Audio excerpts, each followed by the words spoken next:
ज्यावेळेस तुम्हाला स्पष्टता नसते तेव्हा तुम्हाला ओझं वाहून न्यावं लागतं. आमच्या जीवनामध्ये जो गोंधळ निर्माण होतो तो गोंधळ निर्माण होण्याचं कारण काय आहे की आमचं मन गढूळ आहे आणि मन गढूळ करण्यासारखीची परिस्थिती आहे ती आजूबाजूला सतत तयार होते. जेव्हा तुम्ही तंत्रज्ञानाचा वापर जागृतपणे करता तेव्हा तो तुमच्यासाठी वरदान ठरतो. जेव्हा तुम्ही तो गोंधळून करता, तुम्ही त्याच्या आहारी जाऊन करता, तेव्हा तो तुमच्यासाठी शाप ठरतो. सोशल मीडिया सर्वांसाठी शाप का ठरतोय?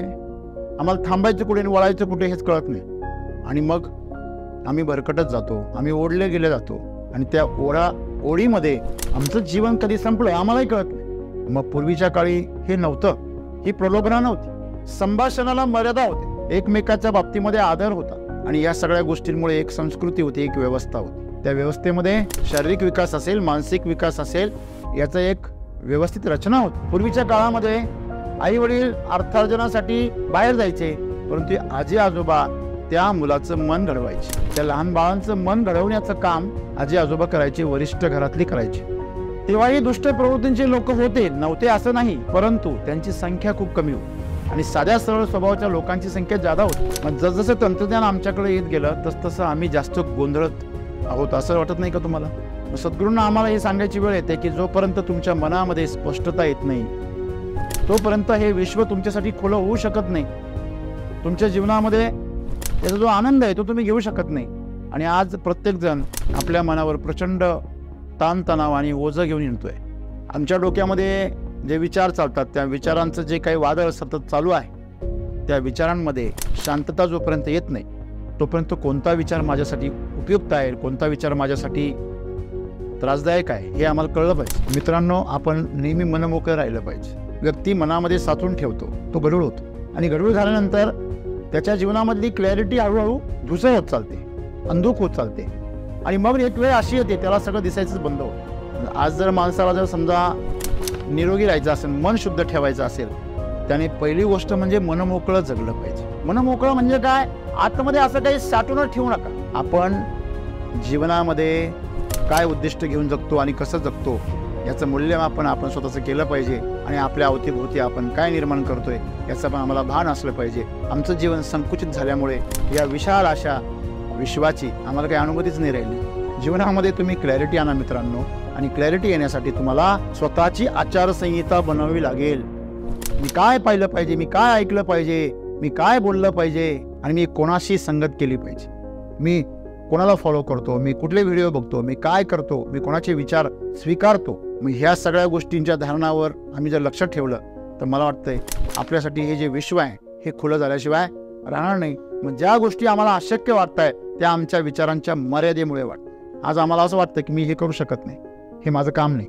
लोक याच्या पुढे जाऊन म्हणतात हे शक्यच नाही, मला नाही, हे शक्यच नाही, हे होऊ शकत नाही असं लोक म्हणतात. आणि अशी म्हणणारी लोक मानसिकदृष्ट्या बोनसाय झालेली असतात. आज माणसाच्या जीवनातला जो गोंधळ आहे तो जर घालवायचा असेल, भीती घालवायची असेल, शांतता आणायची असेल तर मनाला स्पष्टता येणं फार गरजेचं आहे. एकदा स्पष्टता जर आली तरच तुम्हाला जीवनामधल्या सगळ्या संधी काय होतील, खुल्या होतील. आज आम्ही मनातला गोंधळ तसाच ठेवतो आणि जीवनातल्या संधी ॲब्झॉर्ब करण्याचा किंवा त्या संधींचं सोनं करण्याचा प्रयत्न करतो, तर त्या संधींचं सोनं नाही, त्याची मातीच होणार. आज प्रत्येकाला संधी आहे, सगळ्यांना संधी आहे, पण त्यांना संधी दिसत नाही. का? मनामध्ये काय आहे? गोंधळ आहे, क्लॅरिटी नाही. जीवनामध्ये सर्वांनी या गोष्टीवर लक्ष केंद्रित केलं पाहिजे की जर माझ्यासाठी या विश्वाच्या संधी खुल्या नाहीये तर त्याला जबाबदार माझे मन आहे, माझे विचार आहे. माझ्या विचारांची शुद्धता तिथे नाहीये. मला सत्संगाची गरज आहे, मला ध्यानाची गरज आहे. तुमचं ध्यान जर जगाकडे असेल तर तुमच्यावर कधीच केंद्रित होऊ शकत नाही. आणि जोपर्यंत तुम्ही तुमच्यावर ध्यान केंद्रित करत नाही तोपर्यंत तुमच्याच शक्ती निर्माण होऊ शकत. त्याच्यामुळे सगळं ध्यान स्वतःवर केंद्रित करा, स्वतःची साक्षी बना आणि ही विश्वाच्या सर्व संधी स्वतःसाठी खुल्या करा.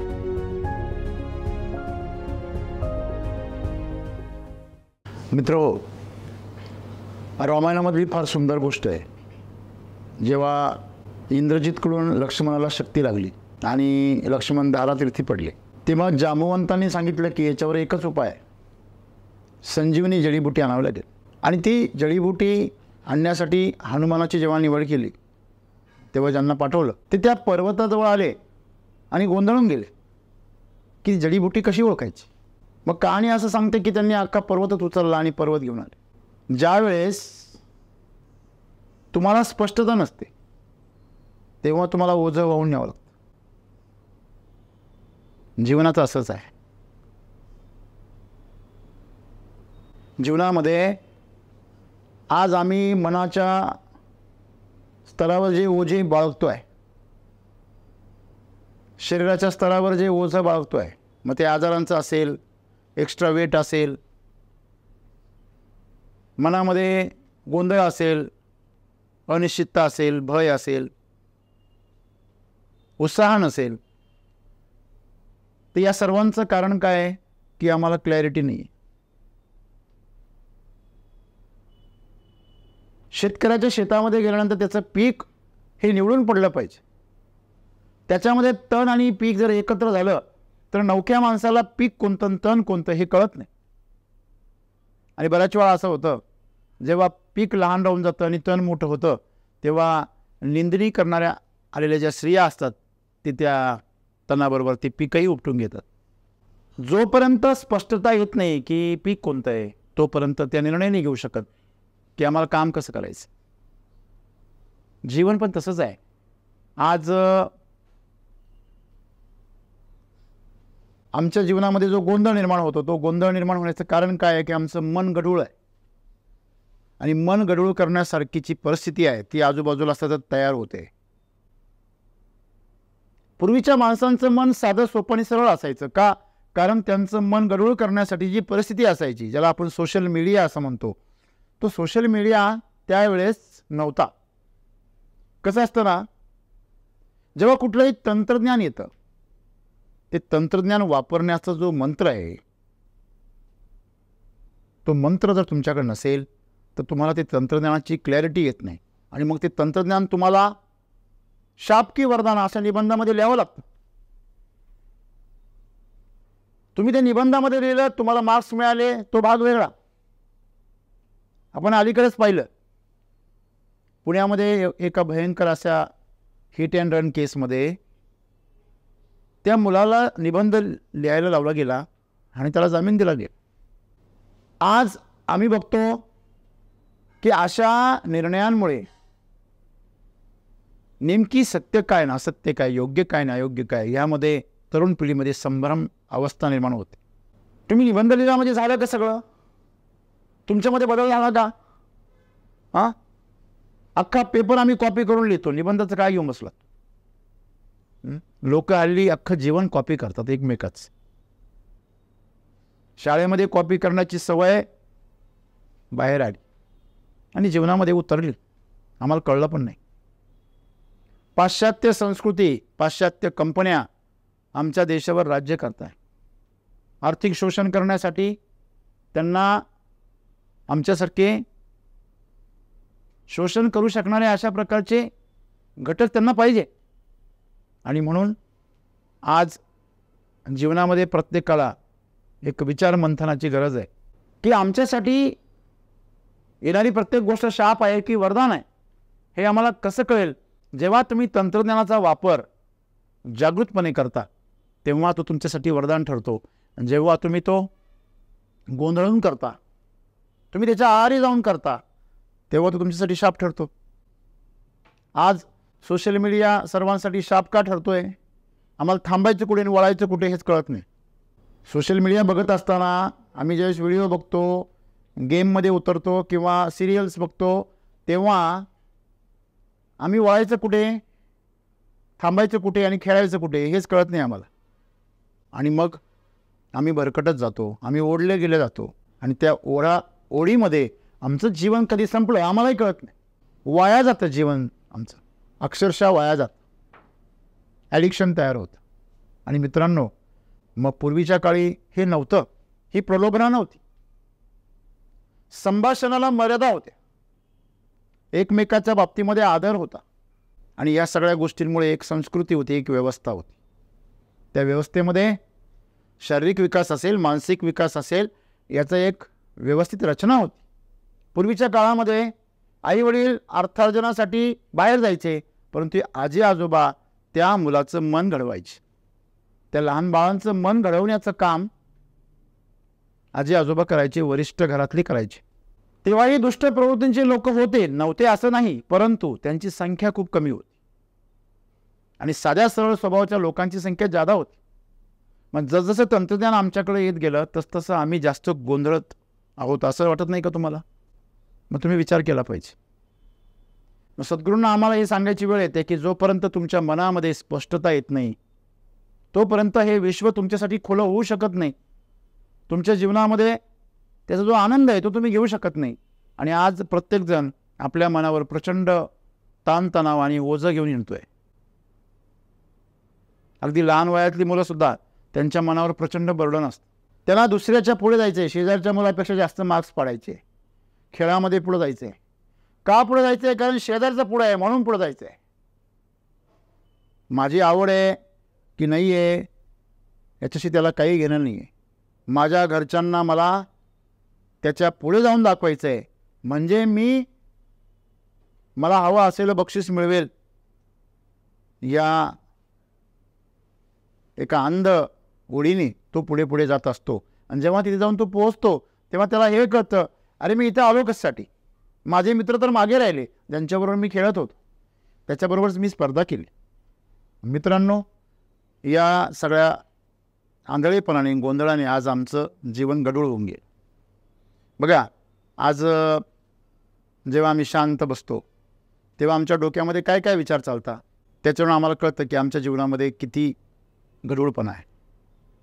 आणि त्या मनाच्या गढूळपणाने आम्हाला आरपार दिसायचं काय झालं आहे? बंद झालं. आम्हाला जेव्हा अपेक्षांचं गाण त्याच्यामध्ये साचते, जेव्हा त्याच्यामध्ये द्वेष मत्सर साचतो, जेव्हा चीड निर्माण होते, या सगळ्या गोष्टींमध्ये आमचं जे दृष्टी आहे, आमचे विचार आहे ते दूषित होऊन जातात. मग एकदा तुमच्या डोक्यामध्ये नकारात्मक विचार घुसले, द्वेषात्मक विचार घुसले, क्रोधात्मक विचार घुसले की तुमचं संपूर्ण मन अशांत होतं, ढवळून निघतं.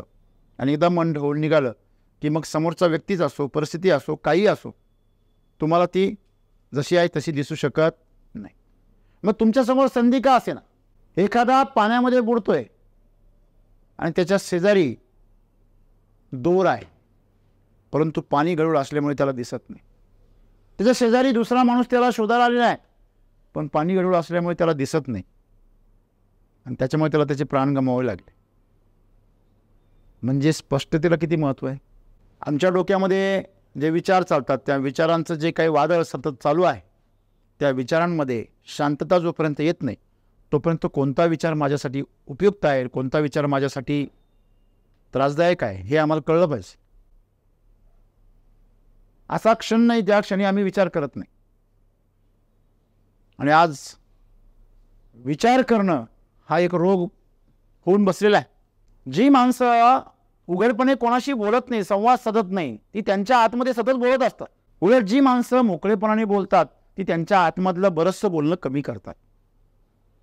आणि म्हणून आपल्याला बाहेरून शांत वाटणारी माणसं आतून अत्यंत वादळी असतात. त्यांचं अंतःकरण पूर्ण वादळाने भरलेलं असतं, घुसमटतात ते आतल्या आत. आणि अशी माणसं कुठलाही जीव घेणा निर्णय घेऊ शकतात. आपण म्हणतो की जी अबोल माणसं असतात, कमी बोलतात, त्या माणसांच्या मनात काय चाललं याचा थांग पत्ता लागत नाही. जसं एखाद्या समुद्राच्या खोलीचा थांग पत्ता लागत नाही तसा आम्हाला एखाद्याच्या मनाचा थांग पत्ता लागत नाही जोपर्यंत तो मोकळा होत नाही. मित्रांनो, आपण नेहमी मनमोकळं राहिलं पाहिजे. जो व्यक्ती मनामध्ये साचून ठेवतो तो गढूळ होतो. आणि गढूळ झाल्यानंतर त्याच्या जीवनामधली क्लॅरिटी हळूहळू धूसर होत चालते, अंधुक होत चालते. आणि मग एक वेळ अशी येते त्याला सगळं दिसायचंच बंद होतं. त्या सगळीकडे फक्त अंधार दिसतो आणि मग तो बावचळून जातो. मग एक तर तो दुसऱ्याची तरी हिंसा करेल, स्वतःच्या बाबतीत तरी हिंसा करेल, अंध होऊन जातो. मग तो कुठल्याही बाबतीमध्ये असेल, काही कमाई करायची असेल, काही भोग घ्यायचा असेल किंवा काही प्राप्त करायचं असेल, सगळ्या बाबतीमध्ये तो मार्ग सगळे उद्ध्वस्त करणारे निवडतो. जेव्हा अचानक एखाद्या पैलवानाच्या डोळ्यामध्ये समोरचा पैलवान माती टाकतो आणि त्याला दिसायचं बंद होतो, तो अंधाराने इकडे तिकडे हातवारे करतो. तशी परिस्थिती त्या व्यक्तीची होते, जो माणूस हळूहळू गोंधळून जातो. आणि म्हणून आज जर माणसाला जर समजा निरोगी राहायचं असेल, मन शुद्ध ठेवायचं असेल, त्याने पहिली गोष्ट म्हणजे मनमोकळं जगलं पाहिजे. मनमोकळं म्हणजे काय? आतमध्ये असं काही साठवूनच ठेवू नका. भले ते उघड झाल्यानंतर लोक तुम्हाला हसतील,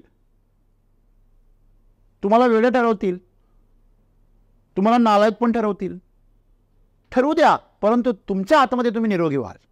बरोबर आहे. लोकांना काय ठरवायचं ते ठरवते, त्यांना ठरवू द्या, पण तुम्ही स्वतःला तसं ठरवू नका. म्हणजे आज जो कोंडमारा होतोय तरुण पिढीचा, विशेष करून तो कोंडमारा त्यांना मनोरुग्ण करण्याकडे घेऊन चाललेला आहे. आणि म्हणून सद्गुरू सुद्धा म्हणतात की 2050 पर्यंत 40 ते 50% लोक हे वेडे झालेले असतील, मानसिकदृष्ट्या रुग्ण असतील, परंतु ते जाहीर नाही होणार. का नाही होणार? कारण 50% लोक जेव्हा मनोरुग्ण असतील, कदाचित त्यांचं सरकार पण असेल. म्हणून लोकशाहीमध्ये हा फार मोठा धोका आहे. कारण मतदानाच्या वेळेस असं तर काय लिहिलेलं नाही आहे मानसिक रुग्ण मतदान करू शकत नाही. त्याला संविधानाने अधिकार दिलेला आहे. आणि मित्रांनो, आम्हाला हे लक्षात ठेवलं पाहिजे की जीवनामध्ये या अवस्थेपर्यंत मनुष्य चाललेला आहे. तुम्हाला गंमत म्हणून माहिती पाहिजे, हळूहळू सगळी कामं यंत्र करतायत. सगळीकडे ॲटोमायझेशन आहे. ज्या फॅक्टरीमध्ये 100 वर्कर पाहिजे तिथे 5 वर्कर काम करतात. ज्या ऑफिसमध्ये 200 वर्कर पाहिजे तिथे 5 वर्कर काम करत आहे. आणि सगळी यंत्रणा ॲटोमायझेशनमध्ये आहे. मग प्रश्न असा पडतो, सगळीकडे अगर माणसांना कामच नाही राहणार आहे तर या माणसांनी करायचं काय? आपण जर तुलना केली 20 वर्षापूर्वी स्त्रीला घरामध्ये किती काम असायचं. तिची कुठली कामं मशिनरीने काढून घेतली. पाटानं ओरटा काढून घेतला मिक्सरने, बरोबर आहे. त्याच्यानंतर ह्या गिरण्यांनी ते सूप काढून घेतलं दळण करण्यासाठीचं. काहींनी तर दळणच काढून घेतलं, डायरेक्ट पीठच दिलं. कपडे धुण्याचं काम काढून घेतलं वॉशिंग मशीनने. वस्तूंची नीट काळजी घ्यायची, भाज्यांची नीट ठेवणूक करायची, जपणूक करायची, रोजच्या रोज भाज्या आणायच्या, ते फ्रीजने काढून घेतलं. साफसफाईचं काम लॉन्ड्रीने काढून घेतलं. तुम्ही जर एक एक गोष्ट जर बघितली, असं करत करत एक एक काम, आता स्विगी असेल, झोमॅटो असेल, यांनी स्वयंपाक काढून घेतला एक वेळचा. काही दिवसांनी नवरा काढून नाही घेतला म्हणजे बरं होईल. पोरं पण काढून घेतले पाळणागृहाने. राहिलं काय तुमच्याकडे? हॉस्टेलने पाळणागृहाने तुमचे पोरं सुद्धा काढून घेतले.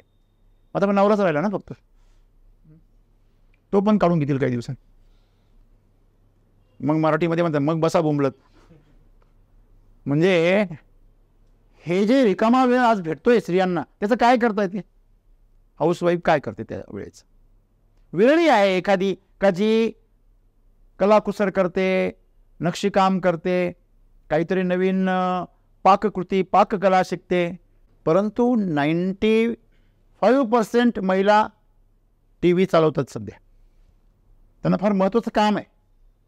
एवढे TV कलाकार आहे, यांचं सगळ्यांचं आयुष्य हे त्यांच्यामुळे. आणि याच्या माध्यमातून ते काय करताय? आपल्या मनामध्ये गोंधळ निर्माण करताय. प्रत्येक मालिका बघून त्या मालिकामध्ये पात्रांमध्ये स्वतःला बसून त्याचे डायलॉग आपल्या नवऱ्याला मारताय, आपल्या पोरांना मारताय. म्हणजे तुमच्या मनामध्ये तुम्ही काय प्रोग्रामिंग करता, तुमच्याकडे मिळालेल्या रिकाम्या वेळेचं तुम्ही काय करता. आज ज्या मंडळींना काम नाही आहे, कम्प्युटरने काम कमी झालं, अशा सगळ्या तुम्ही ऑफिसेसमध्ये जा, सगळ्या ठिकाणी जा, फॅक्टरीमध्ये जिथे ऑटोमॅटिक काम आहे तिथे सगळेजण कुठं अडकलेले आहेत? गेमिंगमध्ये, रील्समध्ये, सिरियल्समध्ये. म्हणजे आज जो समाज आहे तो रोगट होत चाललेला आहे मानसिकदृष्ट्या. आणि मग त्याच्यामुळे त्याचं जग जे आहे ना, त्या असं वाटतं की मी सगळं जग मला माहिती आहे, कारण तो मोबाईलवरती त्या डबड्यामध्ये सगळं बघतो. तुम्ही इस्रायल आणि गाझापट्टीचं युद्धाचे व्हिडिओ बघितले, झाले तुम्ही राजनीतिक तज्ज्ञ, आंतरराष्ट्रीय लेवलचं ज्ञान तुमच्याकडे आलं, बरोबर आहे. पण प्रत्यक्षामध्ये तुमच्याकडे काय आली? फक्त इन्फॉर्मेशन आली. तुमच्याकडे अनुभव नाही आहे, ज्ञान पण नाही आहे. ते का घडतंय, कशाकरता घडतंय, त्याच्या पाठीमागे काय योग्य आहे काय अयोग्य आहे आम्हाला काय माहिती नाही. पण आम्ही आमच्या छोट्याशा बुद्धीनुसार ते सगळं ठरवतो. आम्हाला पटकन निर्णय द्यायला फार आवडतो. आजकाल लोकांना ट्रोल करणं म्हणजे आजकाल फॅशन आहे. ट्रोल करणं म्हणजे काय असतं? ऑनलाईन एखाद्याला चांगलं वाईट ठरवणं, त्याच्याबद्दल मत व्यक्त करणं. लोक जसं मतदान करतात ना तसं लोक आता इकडं पण मतदान करायला लागले. त्याला ट्रोल करणं म्हणतात. तुमची अक्कल किती, त्याचा अभ्यास किती, काहीच नाही. आपण पटकन मत देऊन मोकळं होतं, आपलं मत प्रगट करतो. मित्रांनो, जेव्हा प्रत्यक्ष त्याचा स्वीकार करायची वेळ येते ना तेव्हा कोणी समोर येत नाही. जबाबदारी घ्यायच्या वेळेस कोणी येत नाही. असं करायला पाहिजे, तसं करायला पाहिजे. खूप सारे व्हिडिओ हा त्याला पाठवतो, तो त्याला पाठवतो, सगळ्यांना व्हिडिओ पाठवतो आणि वरून सांगता कोणाला पाठवू नका, मी तुलाच पाठवतो फक्त. बरोबर नाही? असं म्हणत 100 करोडपर्यंत पोहोचतो. ही जी मानसिक वृत्ती आहे हा एक विकार आहे, ही विकृती आहे. आणि ही गोंधळलेली जी परिस्थिती आहे की आम्ही सर्व बाजूचं ज्ञान आमच्याकडे अशासारखं जगतो, त्याच्यामुळे आमचं जग प्रत्यक्षामध्ये छोटं होत चाललेलं आहे. मला सांगा, ज्याला घरात बसल्या बसल्या सर्व सुविधा मिळतात, खाणं पिणं मौज मजा मनोरंजन सगळं घरात मिळतं, तो घराच्या बाहेर तरी पडेल का? नाही. म्हणजे त्याचं वस्तुतः जीवन केवढं झालं? छोटं. जेवढा तुमचा सोशल मीडिया किंवा तुमचं मानसिक मनोरंजन जेवढं व्याप्त होईल, जेवढं जागेवर तुम्हाला टेक्निकने मिळेल, तेवढं तुमचं मानसिक विकास अवरुद्ध होईल. मग आज सोशल मीडियाच्या काळामध्ये वाचन संपलं, लेखन संपलं. जर फॉर्म भरायचा असेल ना, फॉर्म एखादा, तर स्वतःच्या नावाचं अक्षर सुद्धा पटकन ओळखत नाही, अशी परिस्थिती आहे. अमेरिकेमध्ये ही बऱ्याच वर्षांपूर्वी होती. तिकडे जर विचारलं 2 + 4 = किती, तर तो कॅल्क्युलेटर किंवा मोबाईल काढायचा. ग्रॅज्युएट झालेला मुलगा. हीच परिस्थिती आपल्याकडं सुरू झालेली आहे. म्हणजेच आमचा मानसिक विकास काय होत चाललेला आहे? खुंटत चाललेला आहे. आम्ही काही झालं का पटकन मोबाईल काढतो लगेच. तज्ज्ञ आम्ही, PhD 1 मिनिटामध्ये PhD. आहे की नाही? तुमच्याकडे डबडं आहे, त्याच्यामध्ये तुम्ही दिवसाला 5-5 PhD घेऊ शकता. एवढं ज्ञान त्याच्यामध्ये तुम्हाला मिळतं. ते ज्ञान आहे का? नाही, तो भास आहे फक्त ज्ञानाचा. मग ह्याच्यामुळे आज माणसं गोंधळलेली. असं वाटतं मी फार ज्ञानी आहे, आणि प्रत्यक्षामध्ये त्याचं ज्ञान कवडी मोलाचं आहे. त्याचं ज्ञान काहीच उपयोगाचं नाही. तुम्हाला तुमचं ज्ञान जर एवढं महत्त्वाचं वाटतं की तुम्ही दुसऱ्याचं मूल्यमापन करू शकता, त्याला ट्रोल करू शकता, तर तुम्ही सक्सेस का नाही? तुम्हाला कळतं की मोदी काय बरोबर करतात आणि काय चुकीचं करतात, तर तुम्ही मोदीपेक्षा थोडेसे एक पाऊल पुढे पाहिजे ना. तुम्ही त्यांचा पेपर कोण तपासायला निघाले? तुमचे पेपर कोणी तपासले? ज्यावेळेस तुम्ही शाळेत होते तेव्हा स्वतःला विचारा ना, कोणी तपासले?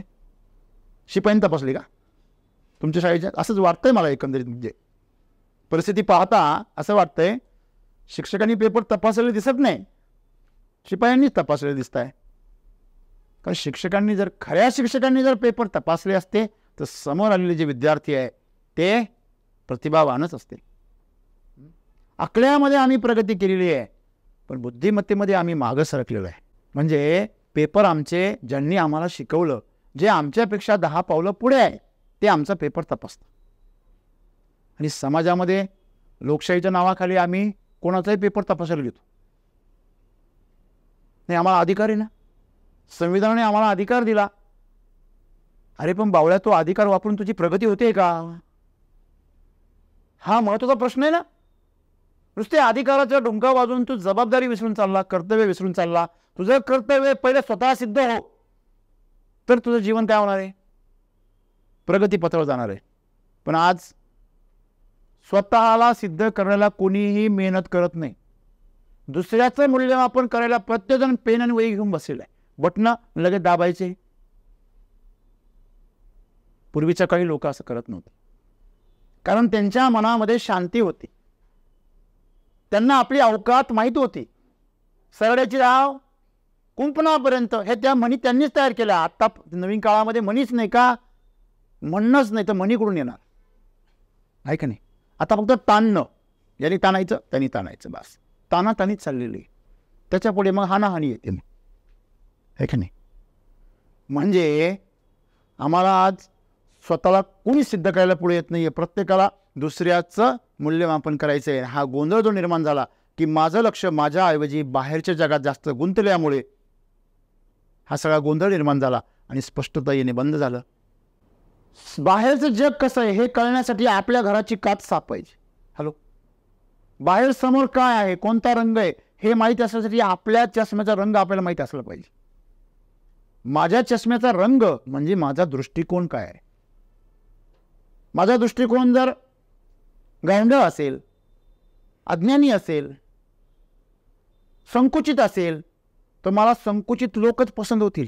तेच सद्गुरू सांगताय की तुमच्या मनाला स्पष्टता जरा आणायची असेल ना तरच तुम्हाला हे जग कळेल. आज प्रत्येकाने असा कुंठित प्रत्येकाचं बोनसाय होत चाललेलं आहे. हे दुर्दैव आहे. बोनसाय प्रदर्शनाचं चांगलं असतं, दर्शनासाठी नाही.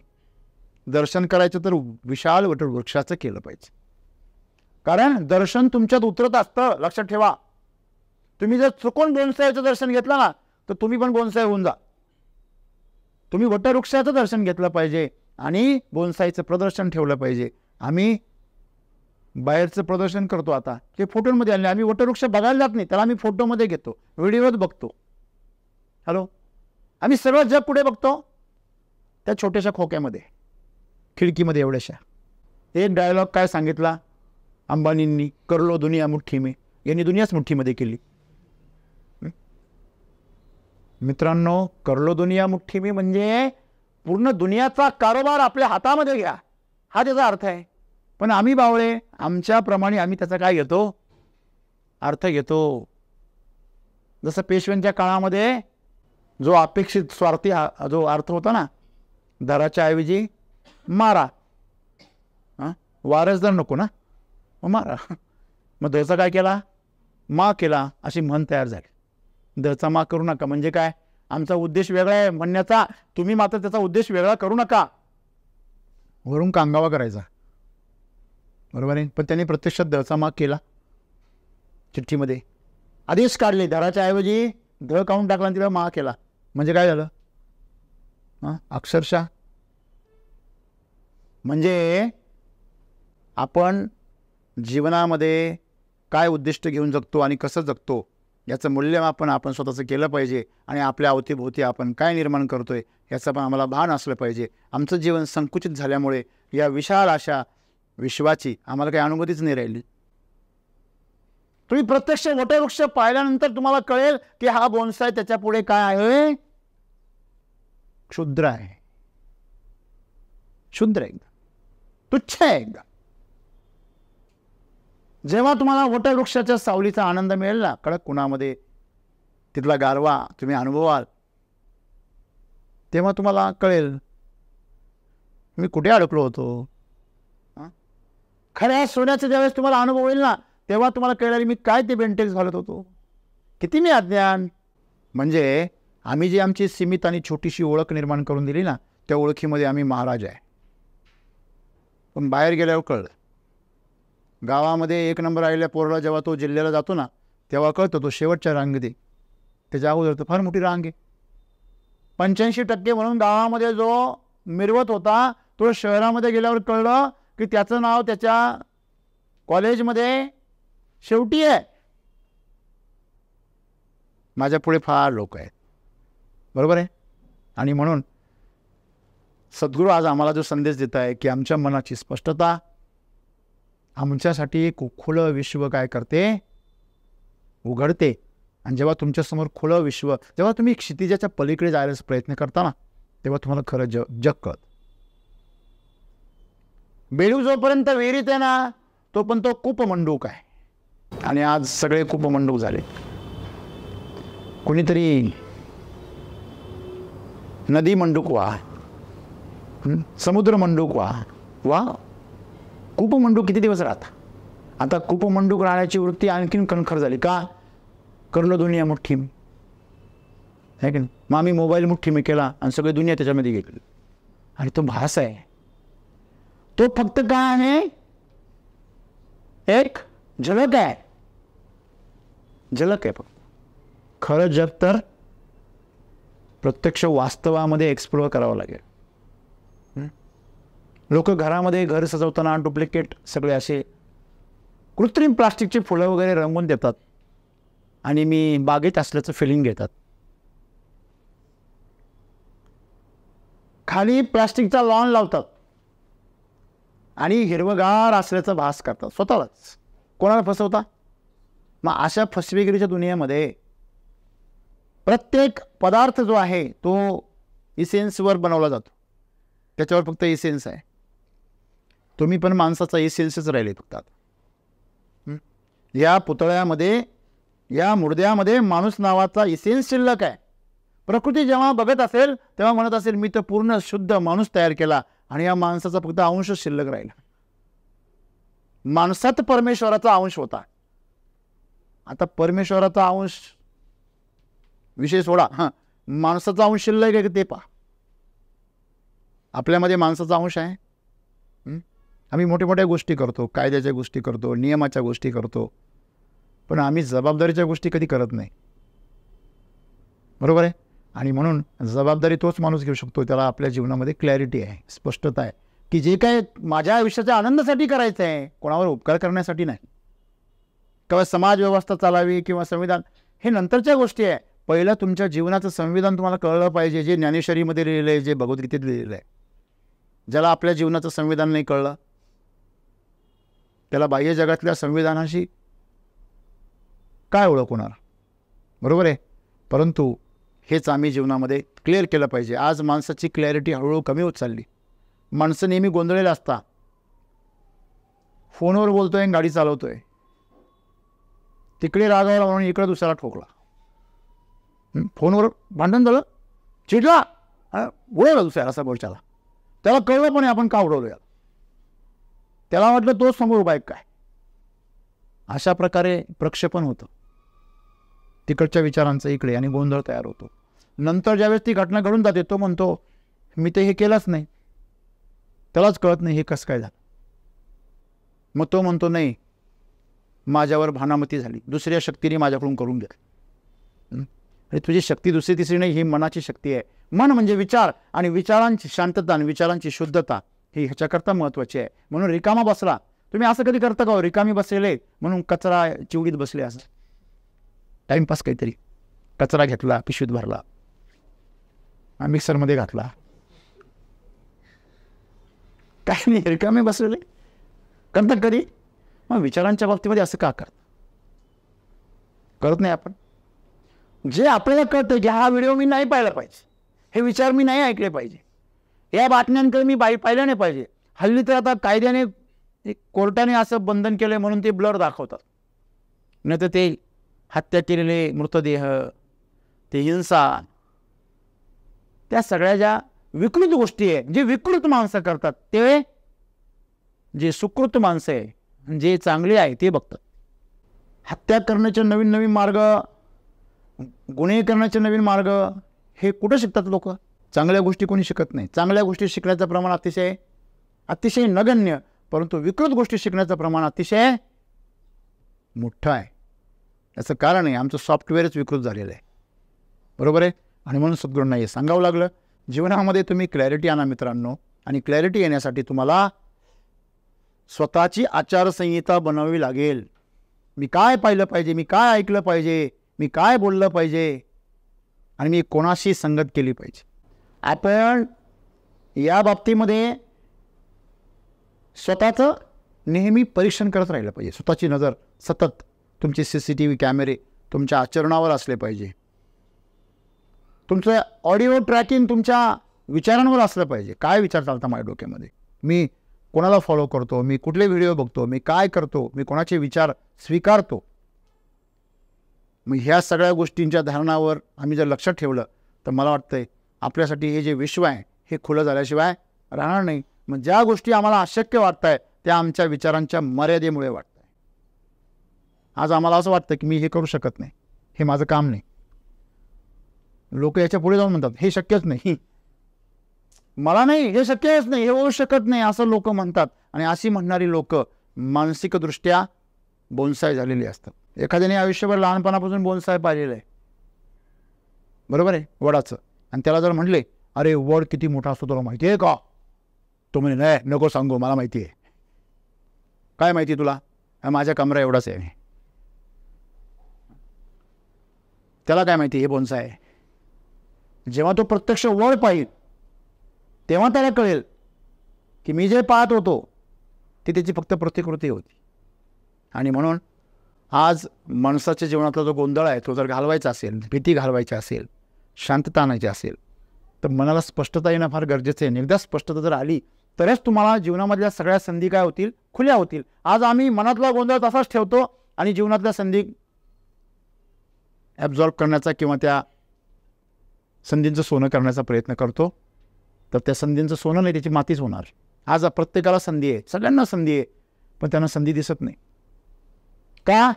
मनामध्ये काय आहे? गोंधळ आहे, क्लॅरिटी नाही आहे. To be or not to be, हे असं शक्य आहे की नाही शक्य आहे, हे करू की नको करू, या द्विधा अवस्थेमध्ये प्रत्येकाचं शरीर दुभंगलेलं आहे. आणि दुभंगलेल्या विचारांचा माणूस जीवनामध्ये कधीही योग्य रस्त्याला, योग्य मार्गाला पोहोचू शकत नाही आणि त्या मार्गावर प्रवास करू शकत नाही. आणि म्हणून जीवनामध्ये सर्वांनी या गोष्टीवर लक्ष केंद्रित केलं पाहिजे की जर माझ्यासाठी या विश्वाच्या संधी खुल्या नाही आहे तर त्याला जबाबदार माझे मन आहे, माझे विचार आहे. माझ्या विचारांची शुद्धता तिथे नाही आहे. मला सत्संगाची गरज आहे, मला ध्यानाची गरज आहे. तुमचं ध्यान जर जगाकडे असेल तर तुमच्यावर कधीच केंद्रित होऊ शकत नाही. आणि जोपर्यंत तुम्ही तुमच्यावर ध्यान केंद्रित करत नाही तोपर्यंत तुमच्याच शक्ती निर्माण होऊ शकत. त्याच्यामुळे सगळं ध्यान स्वतःवर केंद्रित करा, स्वतःची साक्षी बना आणि ही विश्वाच्या सर्व संधी स्वतःसाठी खुल्या करा. धन्यवाद.